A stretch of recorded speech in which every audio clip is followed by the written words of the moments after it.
नमस्कार, आप सभी का स्वागत है। बिहार बोर्ड मैट्रिक एग्जाम 2022 के लिए साइंस का ऑब्जेक्टिव क्वेश्चन आपको बताने जा रहा हूं, जो आपके एग्ज़ाम के लिए काफ़ी महत्वपूर्ण रहने वाला है। तो अंत तक वीडियो के बने रहिएगा ताकि आपको सभी सवालों का जवाब सही से मिल पाए। तो चलिए बिना देर के हुए स्टार्ट करते हैं। आपका जो पहला सवाल है वो है, प्रकाश के परावर्तन के कितने नियम होते हैं? तो प्रकाश के जो परावर्तन के नियम होते हैं वो कुल 2 नियम होते हैं। तो ऑप्शन नंबर बी सही आंसर हो जाएगा, 2 नियम। चलिए आगे बढ़ते हैं।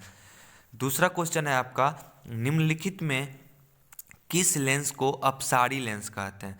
तो अपसारी लेंस उत्तल लेंस को अवतल लेंस को कहते हैं और उत्तल लेंस को अभिसारी लेंस कहते हैं। तो ऑप्शन नंबर बी जो है सही आंसर हो जाएगा, अवतल लेंस।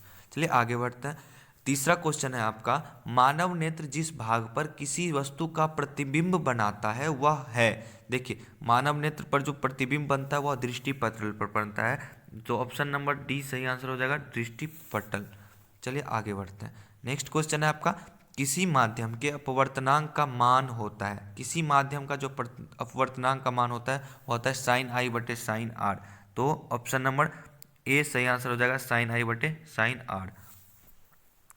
अगला क्वेश्चन है, किसी लेंस की आवर्धन का एसआई मात्रक निम्नलिखित में कौन है? तो किसी भी लेंस का आवर्धन का जो एसआई मात्रक होता है दोस्तों, वह मात्रक विहीन होता है, वह उसका कोई एसआई मात्रक नहीं होता है, क्योंकि किसी भी लेंस का आवर्धन जो होता है वह उसकी वस्तु की दूरी और बिंब की दूरी का अनुपात होता है। अनुपात होने के कारण वह कट जाता है, इसलिए मात्रक विहीन हो जाएगा।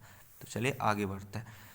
छठा क्वेश्चन है, तारों का टिमटिमाना प्रकाश के किस घटना को दर्शाता है? तो तारों का जो टिमटिमाना होता है वह प्रकाश के प्रकीर्णन के कारण होता है। ऑप्शन नंबर सी सही आंसर हो जाएगा, प्रकाश का प्रकीर्णन। चलिए आगे बढ़ते हैं। सातवां क्वेश्चन है आपका, किसी चालक का प्रतिरोध निम्नलिखित में किस पर निर्भर करता है?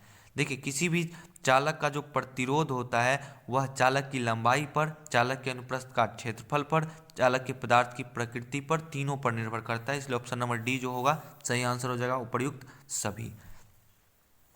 अगला क्वेश्चन है आपका, निम्नलिखित में कौन विद्युत शक्ति का एसआई मात्रक है? देखिए, विद्युत शक्ति का एसआई मात्रक वाट होता है। क्या होता है? वाट। ऑप्शन नंबर ए सही आंसर हो जाएगा, वाट।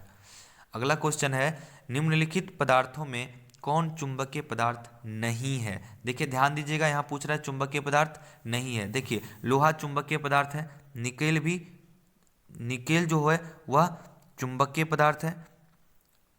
पीतल, देखिए पीतल एक मिश्र धातु होता है जो जिंक और कॉपर से बना होता है, और जिंक और कॉपर खुद एक लौह चुंबकीय पदार्थ नहीं है, इसलिए पीतल सही आंसर हो जाएगा, option number C. Option number C सही आंसर हो जाएगा, पीतल। देखिए, कोबाल्ट भी एक चुंबकीय पदार्थ है, इसलिए ऑप्शन नंबर सी सही आंसर पीतल हो जाएगा।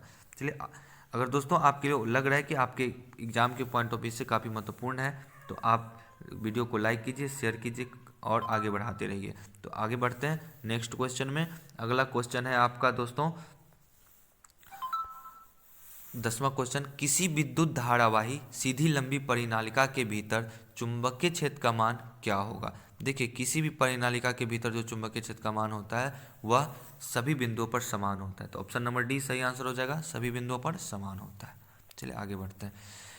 11वां क्वेश्चन है आपका, विद्युत धारा के चुंबकीय प्रभाव का खोज किसने किया? देखिए, विद्युत धारा के चुंबकीय प्रभाव का खोज फैराडे ने किया था। ऑप्शन नंबर बी सही आंसर हो जाएगा, फैराडे। नेक्स्ट क्वेश्चन है, निम्न में से कौन जैव मात्रा ऊर्जा स्रोत का उदाहरण नहीं है? देखिए, जैव मात्रा ऊर्जा स्रोत का उदाहरण नहीं है पूछ रहा है, तो लकड़ी हो जाएगा ए नंबर सही आंसर, लकड़ी। 13वां क्वेश्चन है आपका, अम्लीय वर्षा के जल का पीएच मान क्या होना चाहिए? देखिए, अम्लीय वर्षा के जो जल का पीएच मान होना चाहिए वो 5.6 से कम होना चाहिए। ऑप्शन नंबर बी सही आंसर हो जाएगा, 5.6 से कम। अगला क्वेश्चन है आपका, NaHCO3 यौगिक का प्रचलित नाम निम्नलिखित में कौन है? NaHCO3 बेकिंग सोडा को कहते हैं हम लोग, जिसको हम लोग खाने का सोडा या मीठा सोडा कहते हैं। बहुत बच्चा कन्फ्यूजन में रहता है, धोने का सोडा का सूत्र भी भूल जाता है कभी कभी। Na2CO3 जो होता है धोने का सोडा होता है, और NaHCO3 जो होता है वह बेकिंग सोडा या खाने का सोडा होता है। तो याद रखिएगा, जो खाने का सोडा होगा उसमें हाइड्रोजन उपस्थित होगा, और जो धोने का सोडा होगा तो उसमें हाइड्रोजन उपस्थित नहीं होगा। तो चलिए आगे बढ़ते हैं।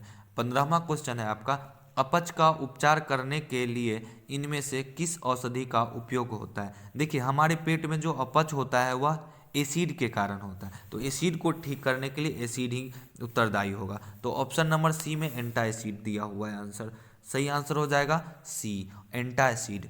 चलिए 16 नंबर क्वेश्चन देखते हैं। चींटी के डंक एक अम्ल छोड़ दे जाते हैं जिनके कारण जलन एवं दर्द का अनुभव होता है, यह अम्ल निम्नलिखित में कौन है? देखिए, चींटी के या फिर लाल चींटी जो होता है वो, या फिर मधुमक्खी जो होता है वो डंक जब मारता है बहुत दर्द होता है, पीड़ा होता है, वो जो होता है फॉर्मिक अम्ल होता है। कौन सा अम्ल छोड़ता है? फॉर्मिक अम्ल। और उसका जो रासायनिक नाम होता है वह मिथेनोइक अम्ल होता है। तो ऑप्शन नंबर ए सही आंसर हो जाएगा, मिथेनोइक अम्ल। देखिए क्वेश्चन, ये जो क्वेश्चन है एग्जाम में घुमा फिरा के भी पूछता है, कभी कभी दे देगा कि मिथेनोइक अम्ल की जगह इसका सूत्र दे देगा। इसका सूत्र जो होता है दोस्तों याद कर लीजिएगा या फिर नोट कर लीजिएगा, HCOOH होता है, ठीक है, HCOOH होता है। तो चलिए आगे बढ़ते हैं, अगला क्वेश्चन देखते हैं। अगला क्वेश्चन जो है दोस्तों आपका वो है, ऑक्जेलिक अम्ल निम्नलिखित में किस में पाया जाता है? तो ऑक्जेलिक अम्ल जो है टमाटर में पाया जाता है, ऑक्जेलिक अम्ल टमाटर में पाया जाता है। देखिए यहाँ संतरा है, संतरा में सिट्रिक अम्ल पाया जाता है, सिरका में एसिटिक अम्ल पाया जाता है, इमली में टार्टिक अम्ल पाया जाता है, टमाटर में ऑक्जेलिक अम्ल पाया जाता है। तो सही आंसर हो जाएगा टमाटर, ऑप्शन नंबर ए।